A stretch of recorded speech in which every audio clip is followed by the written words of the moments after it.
मोदी सरकार के 7 साल पूरे होने पर बोले बीजेपी के राष्ट्रीय महासचिव कैलाश विजयवर्गीय, पिछले 7 साल में देश आगे बढ़ा है। मोदी सरकार ने कई अहम निर्णय लिए हैं जिससे हर एक आम आदमी के जीवन पर प्रभाव पड़ा है। धारा 370 सहित तमाम बड़े निर्णय देश के हित में लिए गए हैं। आज हम सेवा से संगठन दिवस के रूप में मना रहे हैं। इस दौरान उन्होंने कमलनाथ के पेन ड्राइव वाले बयान पर बोला कि यदि मामले की जांच एसआईटी कर रही है तो वह होना चाहिए। कोरोना की दूसरी लहर को लेकर कांग्रेस के आरोप पर बोले कि क्या महाराष्ट्र, राजस्थान, छत्तीसगढ़ में नहीं फैला है कोरोना? क्या वहां पर भी चुनाव था? राहुल गांधी द्वारा दिए गए बयान पर बोले कि उन्हें कोई सीरियस नहीं लेता, आप भी मत लीजिए।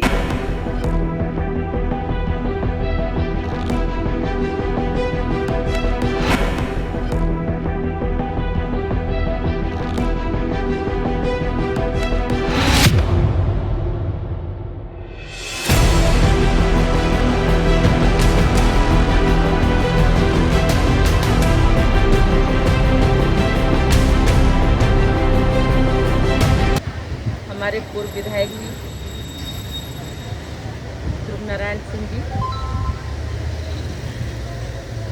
पांडे जी, हमारे मंडल अध्यक्ष उत्कर्ष जी, भगवत जी और हमारे समस्त कार्यकर्तागण,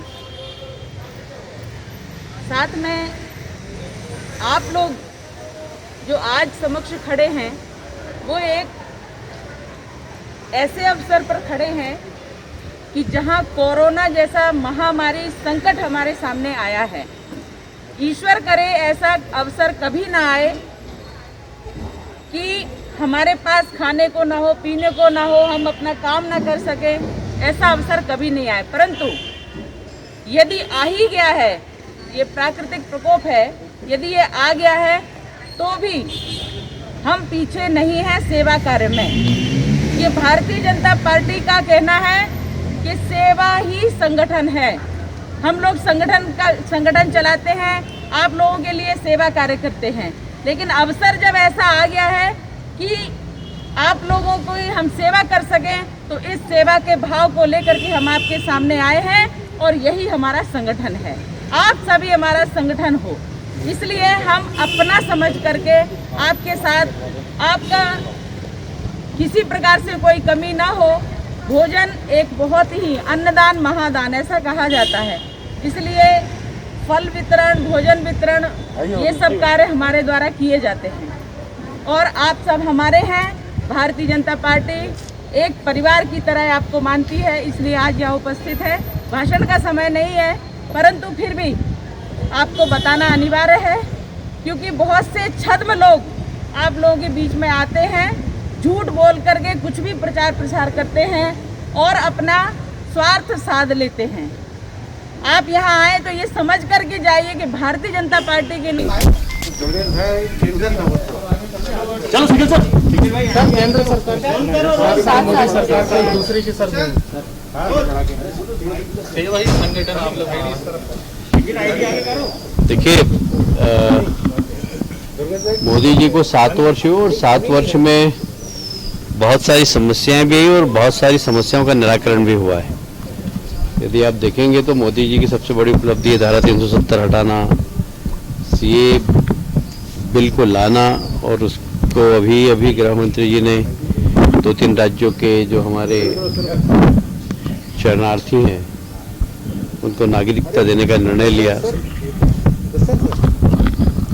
इसी बीच में आप देख रहे हैं कि प्राकृतिक आपदा के रूप में, महामारी के रूप में अभी कोरोना भी आया है। उससे भी जन सहयोग के साथ सबको साथ में लेकर और कोरोना से देश के नागरिकों को बचाना एक बहुत बड़ी चुनौती थी, जिसको प्रधानमंत्री जी ने बहुत अच्छी तरीके से निभाई है। मैं समझता हूँ इस 7 वर्ष में बहुत सारी उपलब्धियाँ प्रधानमंत्री जी से जुड़ी हुई है और भारतीय जनता पार्टी आज 7 वर्ष पूरे होने के कारण पूरे देश के लगभग 1 लाख गाँव में सेवा के संकल्प के साथ जा रहे हैं। आज हम भी यहाँ 2-3 बस्तियों में जाएंगे जहाँ राशन बांटने का काम होगा, जहाँ हमारे युवा मोर्चे के कार्यकर्ता ब्लड डोनेशन भी कर रहे हैं। तो कुल मिलाकर सेवा ही संकल्प करके एक संगठन के कार्यकर्ता भी सारे देश के अंदर काम कर रहे हैं। मैं ये कह सकता हूँ कि 7 वर्ष में मोदी जी ने जो देश को आगे बढ़ाया है, निश्चित रूप से उनको मैं बधाई देता हूँ। और एक ऐसे प्रधानमंत्री मिले हैं जिस पे लोगों को विश्वास है, कितना भी बड़ा संकट आएगा मोदी जी के नेतृत्व में है तो देश आगे बढ़ेगा। सर से जो राज ने उनको लेकर नहीं कहा जा रहा कि राहुल गांधी जी ने भी परसों सर प्रेस कॉन्फ्रेंस की, उसमें ये कहा कि वैक्सीनेशन हो, मौत के आंकड़े हो, कोरोना की तमाम लहर हो, केंद्र सरकार की गलती यहाँ पर समझ में आती है, आंकड़े चुकाए जा रहे हैं। देखिए, राहुल जी के बयान को कोई सीरियस नहीं लेता, आप लोग भी ज़्यादा बहुत सीरियस मत लीजिए, क्योंकि देश कैसे चल रहा है, देश कौन चला रहा है और देश कितने अच्छे तरीके चल रहा है, ये आप सब भी जानते हैं। देश को राहुल गांधी जी के प्रमाण पत्र की आवश्यकता नहीं है, न मोदी जी को उनके प्रमाण पत्र की आवश्यकता है। है इसको लेकर एसआईटी ने भी जांच की बात कही है, तो कैसे हाँ, करें ना, जब वो मुख्यमंत्री थे तब कुछ नहीं किया उन्होंने, तो अब क्या कर लेंगे, और करें ना, जो भी करना है करें, उसमें क्या फर्क पड़ता है। सर, ये मौत के आंकड़ों पर राजनीति से कोरोना की दूसरी लहर कांग्रेस फैली है। आरोप लगा रही है। कांग्रेस ने आरोप लगाया था ऐसा। सर नहीं राहुल तो गांधी जी ने भी अभी एक बयान यहाँ पर भाई, महाराष्ट्र में कौन से चुनाव हुए थे? महाराष्ट्र में कोई चुनाव हुए थे क्या? राजस्थान में कहाँ चुनाव हुए? छत्तीसगढ़ में कहाँ चुनाव हुए? तो अब आरोप लगाने के लिए तो कुछ भी लगा सकते हैं। अब कांग्रेस के लोग फुर्सत में बैठे हैं, जनता ने उनको फुर्सत में बैठा दिया है, तो कुछ भी आरोप लगा सकते हैं, बाकी जनता तो जानती है। कमलनाथ जी कह रहे हैं कि bureau report, voice of rights.